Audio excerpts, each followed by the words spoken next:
मथुरा निर्दलीय प्रत्याशी रश्मि यादव एडवोकेट ने किया जनसंपर्क, हेमा मालिनी पर साधा जमकर निशाना। मथुरा निर्दलीय प्रत्याशी रश्मि यादव एडवोकेट ने सोमवार को महावन स्थित चिंताहरण महादेव मंदिर पहुंचकर उन्होंने सबसे पहले देवों के देव महादेव की विधि विधान से पूजा अर्चना की और जनसंपर्क कर अपने पक्ष में की वोट करने की अपील। चिंताहरण महादेव मंदिर में पहुंचकर निर्दलीय प्रत्याशी रश्मि यादव एडवोकेट ने भक्तों से मुलाकात कर बातचीत और उनका मनोबल बढ़ाया। वहीं निर्दलीय प्रत्याशी रश्मि यादव एडवोकेट ने कहा कि 2 बार सांसद रही हेमा मालिनी बताएं क्या क्या विकास किया। मथुरा में लोकसभा चुनाव को लेकर उम्मीदवारों का क्षेत्र भ्रमण एवं जनसंपर्क अभियान का कुछ ही दिनों का समय बचा है। इसी कड़ी में आज निर्दलीय प्रत्याशी रश्मि यादव एडवोकेट ने अपने समर्थकों एवं कार्यकर्ताओं के साथ के महावन स्थित चिंताहरण महादेव मंदिर आदि कई जगह जनसंपर्क अभियान चलाया और लोगों से अपने पक्ष में वोट करने। इस समय मौजूद है हम चिंताहरण मंदिर पर, जो आज यहाँ पर हमारी प्रत्याशी रश्मि यादव एडवोकेट इनका चुनाव चिन्ह लैपटॉप ये हमारे साथ जुड़ चुकी हैं, जिनसे जाने किस प्रकार से यहाँ पर तुमको देखा जाएगा। रश्मि जी, आज बताइए, आप यहाँ चिंताघर पर आई हो जमुना मैया को लेकर शुद्धिकरण के लिए, इसको लेकर क्या मानती हो? मैं ये मानती हूँ कि आज ब्रजवासी जाग गया है और ब्रजवासी जवाब देगा यहाँ मथुरा की सांसद को और इसका शुद्धिकरण होगा, पुनः शुद्धिकरण होगा। आपके चैनल के माध्यम से मैं जनता से ये अपील करती हूँ कि जनता सोच समझ के वोट डाले। 26 तारीख को है, मेरा चुनाव चिन्ह है 13 नंबर है और लैपटॉप चिन्ह है। और यमुना मैया की शुद्धि के बिना इस देश की धर्म, जाति, मानवता का शुद्धिकरण नहीं हो सकता। जाति है मानव जाति और धर्म है हमारा मानवता। जब तक हम मानवता का चोला ओढ़ेंगे तभी हम इसकी शुद्धिकरण कर सकेंगे। चाहे मुझे यहाँ से लेकर के दिल्ली तक जगाना पड़े संसद में, लेकिन यमुना मैया को मैं शुद्धिकरण उनका जल स्तर को ऊपर लाऊंगी और यहाँ गंदगी साफ करूँगी। ये संकल्प लेती हूँ तन मन धन से और अपनी 5 इंद्रियों के साथ। मेरा एक सवाल और रहेगा, आपको बीजेपी कह रही है हमारी 400 पार है, क्या इसको लेकर क्षेत्र की 400 पार नहीं किया? 1-0 काट दीजिए, 1-0 काट दीजिए, 40 पार हो। हाँ, वो थोड़ा सा गिनती क्या है ना, हमारी हेमा मालिनी जी भी नहीं गिनती। अब वो कहती हैं कि 14 नाले में से 30 हमने काट दिए हैं, तो आपको मैसेज मिल गया ना, तो 400 नहीं 40 पार। तो मैंने सुना है हेमा मालिनी आगे 10 साल से यहाँ पर जमुना को लेकर शुद्धिकरण कराती हैं, अभी तक शुद्धिकरण नहीं हो पाया जमुना को। जमुना में किस प्रकार की गंदगी है? वो अपनी शुद्धिकरण कर लें, अपने चेहरे की शुद्धिकरण कर लें। और जो ये बाली काटना और ये फसल काटना, ये सब नौटंकी किया है उन्होंने। फिल्मों का तो फिल्मों की तरह ये जनता, भोली वाली जनता को फंसाया गया है। उन्होंने फिल्में दिखाई और उन्होंने जनता को भी ये बाल काट करके, फसल काट करके उन्होंने एक फिल्म बनाई और जनता भोली वाली छल गई और अब भोली वाली उनके छलावे में नहीं आएगी। अब उनको करारा जवाब इस करदर से देगी कि उन्हें, वो ये कह रही है कि मेरी मथुरा में ही मेरी वो हो, फिर मथुरा पुनः वापस आने की उनकी हिम्मत नहीं है। रश्मि यादव जी ने बताया, एडवोकेट है जिनने इसलिए बताया कि हेमा मालिनी जी ने अभी तक जमुना को शुद्ध नहीं करा पाए 10 साल में। आज अब को लेके देखते हैं, जिनके रश्मि जी का चुनाव चिन्ह लैपटॉप है। अब की जनता जिनको आशीर्वाद देगी तो शेष शुद्धिकरण कराएंगी। इन पर विश्वास करो, एक बार इस जिनको आजमा के देखो। टाइमचलर Singh, Mathura, India Republic channel के माध्यम से नमस्कार। अनूप शर्मा नाम है मेरा। कहाँ के रहने वाले हो? मैं गांव कोयलालीपुर, मेरा यमुना पल्ली पार मेरा गांव में। मैं एक संगठन से जुड़ा भी हूँ, भारतीय किसान यूनियन भानु से भी जुड़ा हुआ हूँ, भारतीय करनी सेना संगठन उससे भी जुड़ा हूँ। मुझे कोई पार्टी से कोई लेन देन नहीं है। अब के प्रत्याशी कैसा चाहिए आपको? हमको लोकल प्रत्याशी चाहिए, हमें बाहर का प्रत्याशी बिल्कुल भी नहीं चाहिए, क्योंकि हमारा जो ब्रज को नहीं समझेगा ऐसा प्रत्याशी नहीं चाहिए। हमारी एक रश्मि यादव जी हैं, उनसे हमारा संपर्क भी हुआ है, उनका चुनाव चिन्ह लैपटॉप है। वो प्रत्याशी हमको अच्छा लगा है, बहुत सुन करके भी अच्छा लगा, उनको देखकर भी और मिलकर भी अच्छा लगा। ऐसा प्रत्याशी चाहिए जो गले से गले और कंधा से कंधा मिला करके चले। आप हेमा मालिनी से कितनी बार मिले हो? एक भी बार नहीं मिले हेमा मालिनी। आप तुम्हारे गांव में कितनी बार आई हैं हेमा मालिनी? एक बार नहीं आए ना, उनको कोई आज तक का कोई निर्माण है हमारे गाँव में। मैंने सुना है हेमा मालिनी ने बोला था ये जमुना को शुद्ध करा पाएंगे, क्या जमुना शुद्ध करा पाएंगे? अभी बिल्कुल भी नहीं हो पाएगी। यहाँ से मैंने एक औरंगाबाद कॉलोनी है, मैंने खुद नालों का पानी जाते हुआ खुद देखा अपनी आंखों से, उसका अभी तक तो कोई निर्धारण हुआ नहीं है, ना मुझे लगता है हो पाएगा। यहाँ में कोई प्रत्याशी लोकली होगा ना, वही करा सकता है, क्योंकि जो ब्रज की यहाँ को समझेगा ब्रज को अपना, और कोई बाहर का प्रत्याशी क्या जानता है। कहते हैं मुक्ति कहे गोपाल से और मेरी मुक्ति पता है। ब्रज लज्ज मस्तक लगेगा ना उसके, तो पाप मुक्त हो जाएगा। उसके ये समझ नहीं आ रहा है कि भारत जो ब्रज का रज है वो एक भगवान के समान होता है। जिनका भगवान का चरण पड़ा है ना, वो भगवान के समान होता है। बोलो कृष्ण कन्हैया लाल की। इस समय मौजूद है हम चिंता घर पर जाकर। आज हमारे साथ हैं रश्मि यादव एडवोकेट, ये प्रत्याशी मथुरा के, जिनका चुनाव चिन्ह लैपटॉप, ये अब जिनने सभा की है। हमारे साथ कुछ लोग जुड़ चुके हैं, जिनसे जाने अब की बार किस प्रकार से यहाँ पर चुनाव की तैयारी चल रही है, किस प्रकार का तुम्हें प्रत्याशी चाहिए, यहाँ पर कैसा प्रत्याशी है। क्या नाम है तुम्हारा? मेरा नाम श्रीपाल यादव है। श्रीपाल यादव जी, बताइए आपको अब की बार मथुरा में ब्रजवासी और लोकल का प्रत्याशी किस प्रकार का प्रत्याशी चाहिए आपको? पहले नंबर तो हमको लोकल का प्रत्याशी, जो जनता पीड़ित रहती है अपने राजा से अपने दुख दर्द की बात कहती है। राजा जिले का होगा तो जनता की बात नहीं, बाहर का राजा होगा वो बात नहीं। मैंने सुनिए बीजेपी 400 पार की बात करती है कि 400 पार हो पाएगी। ऐसा उनके हाथ में पूरा लोकतंत्र है, वो कुछ भी कर सकते हैं। ईवीएम उनके पास है, आप बैलेट पेपर से चुनाव कराइए, जनता में तो देखिए 400 पार है, 400 हाथ है। क्या मानते हो आपको, कैसा पसंद चाहिए आपको? हमको लोकल का प्रत्याशी, क्या योग्य चाहिए कि किस प्रकार का चाहिए? हमको योग्य भी चाहिए और लोकल का चाहिए, मथुरा का ही होना चाहिए। मथुरा का होना। बाहर का क्यों चाहिए? 10 साल में हेमंत ने कुछ डेवलप किया था, एक रावण गाँव वोट भी लिया था, हेमा मालिनी का हमने सामने रिजल्ट देख लिया है, क्योंकि हमारे जिले से 10 साल वो सांसद रही। उन्होंने हमारे जिले में रावल गांव खोज लिया था, जो राधा रानी का जन्म स्थान है। वो गांव ऐसा होना चाहिए था विकास के कारण, कि कहीं का भी कोई पंडित आवे तो ये देखे कहीं हीरो अरे हेमा मालिनी ने जिले में रावल गांव खोज लिया है, उसका किस हिसाब का विकास।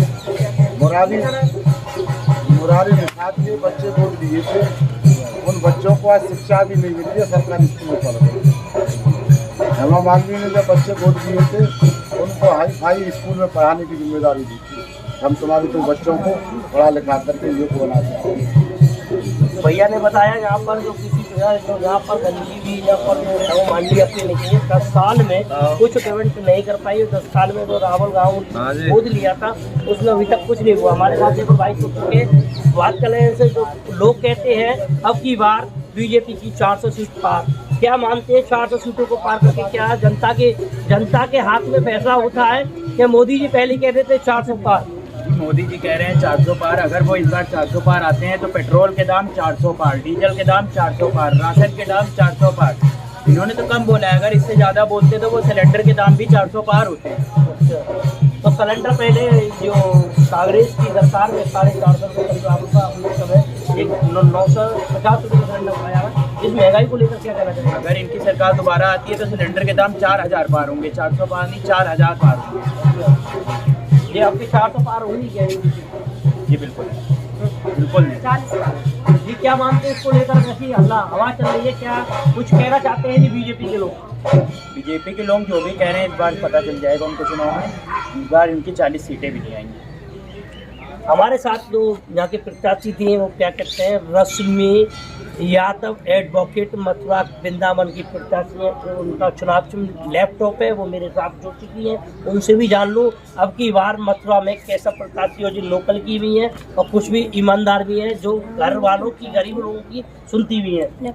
रश्मि जी बताइए, आज आप जमुना पर आए और मंदिर पर आए, कैसा लगा मंदिर को देखकर और गंदगी को देखकर? नमस्कार सर, मैं आपके चैनल को धन्यवाद ज्ञापित करती हूँ। आपके चैनल के माध्यम से इस मथुरा वासियों को मैं निवेदन करती हूँ कि प्रत्याशी जो आए हैं उन सभी प्रत्याशी को खगा लें, उनका अध्ययन करें कि कौन हमारे ब्रज क्षेत्र को, हमारे इस धरा को ऊपर लेके आ सकता है, कौन हमारे ब्रजवासियों की आवाज़ को संसद में गूंज सकता है। किस संसद में गूंजेगी ब्रजवासियों की आवाज़, तभी ब्रज क्षेत्र का विकास होगा।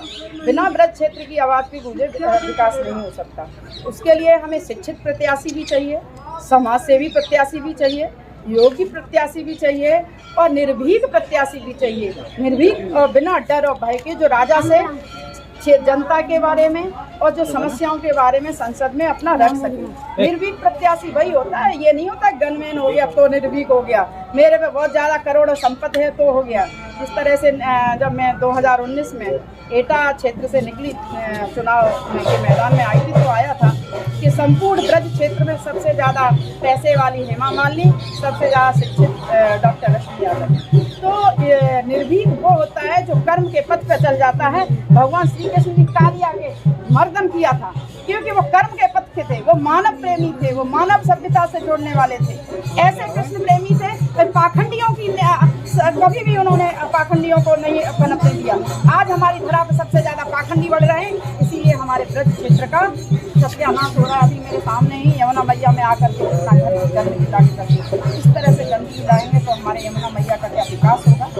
और एक ऐसा भी प्रत्याशी चाहिए जो मानव सभ्यता को समझे, मन के अंदर जो बैठा हुआ मंदिर है उसको जागृत कर सके।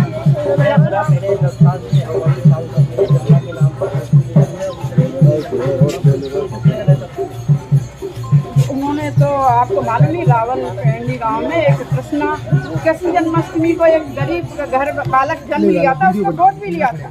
उसकी स्थिति आप देखें, उसकी बालक के माता पिता का ना आधार कार्ड बता ना उसकी परवरिश हो रही है। क्या कोई व्यक्ति गोद लेता है तो क्या उसका बालक झोपड़ी में रहेगा? ये गोद लेने की है। मैं आज ये इस मिट्टी की धरा से सौगंध लेके कहती हूँ दोबारा कोई ऐसा नेता किसी गरीब जनता के साथ छल न करे। इस तरह का छल जो उन्होंने हेमा मालिनी को किया है वो भगवान ये पूरी धरा उनसे बदला लेगी, इस तरह बदला लेगी कि पूरी बीजेपी डूब जाएगी। इस हेमा मालिनी जी के एक कृत्य से पूरी बीजेपी पतन पे चली जाएगी। एक सवाल होगा, जब चुनाव आता है सारे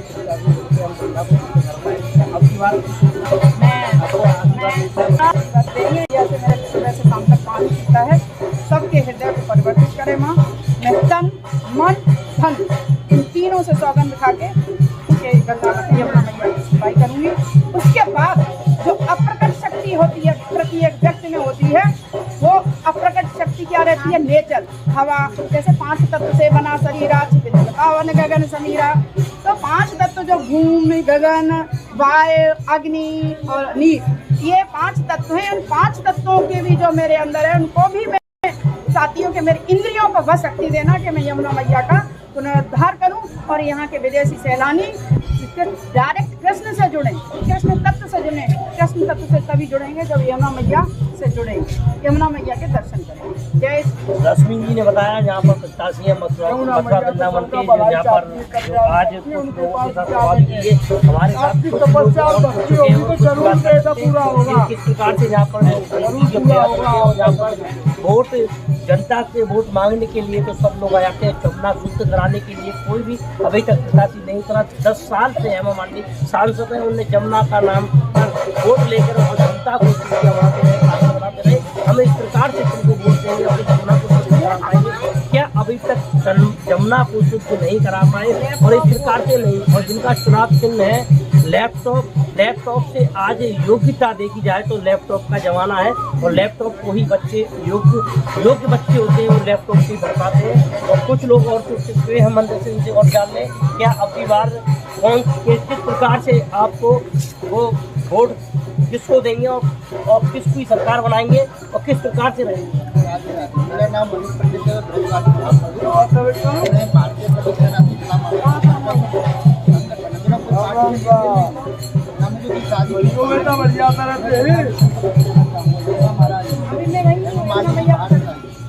ये उनको जानकारी नहीं है। यमुना मैया हमारी महारानियों की रानी कहते हैं गोपाल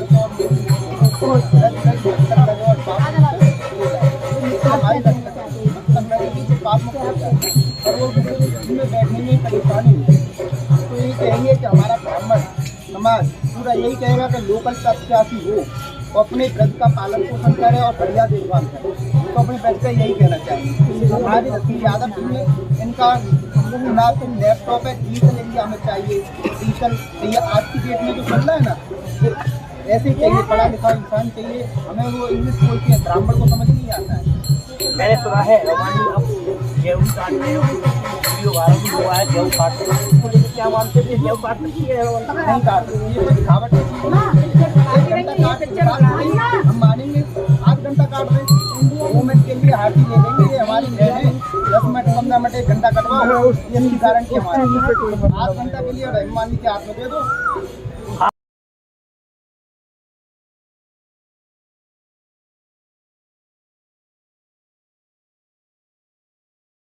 मैं डॉक्टर रश्मि यादव, मथुरा लोकसभा निर्दलीय प्रत्याशी। चुनाव चिन्ह लैपटॉप चुनाव चिन्ह पर बटन दबाएं और मथुरा की धरती के मथुरा जनपद वासियों को आज़ाद कराएं। जनपद वासियों के साथ बड़ा ही अहित हो रहा है। जो ब्रजवासी यहाँ मथुरा की धरती पर जो सैलानी भक्तजन आते हैं उनके साथ बड़ा ही दुर्व्यवहार किया जाता है। मंदिर के पट बंद कर दिए जाते हैं। भगवान कभी सोते नहीं हैं, लेकिन ये इन लोगों की चाल है कि भीड़ लगी रहे और एक दूसरे भक्त उसमें दब के मर जाते हैं। इससे कई वो हमले हुए हैं और यहाँ पर सैलानियों के लिए कोई व्यवस्था का इंतजाम नहीं किया गया है। मथुरा की धरती पर सैलानियों के लिए ही जानी जाती है। सैलानियों की व्यवस्था ना हो तो इस मथुरा धरती का कोई महत्व नहीं है। भगवान श्री कृष्ण को बड़ी पीड़ा है, व्यथा है। मैं आपको बताती हूँ कि जब मैं आई थी 9 नवंबर 2022 को, उस समय मेरी माला नहीं चढ़ाई थी इन पाखंडियों ने, पुजारियों ने। मैं कह दिया था इस पर बिना पैसे के मैं माला नहीं चढ़ाऊँगा। भगवान माला के भूखे हैं, पैसे के भूखे नहीं हैं। इस धरती को मैं आज़ाद कराऊंगी, मुक्त कराऊंगी। सैलानियों के लिए 24 घंटे दरवाजे खुले रहेंगे, तब ये मथुरा की धरती आज़ाद होगी। पाखंडियों ने इतना अत्याचार कर रखा है इस मथुरा की धरती पर कि सैलानियों का इतना जमावड़ा इकट्ठा हो जाता है, तब तक वो दरवाजे नहीं खोलेंगे, क्योंकि उनको उससे फायदा है। इसको समझना पड़ेगा हमें। और मेरे को चुनाव चिन्ह लैपटॉप पर बटन दबाकर विजयी बनाया। मैं कृष्ण भगवान से विनती करती हूँ, मथुरा की धरती पे अधर्म पर चराचर बढ़ रही है, इसको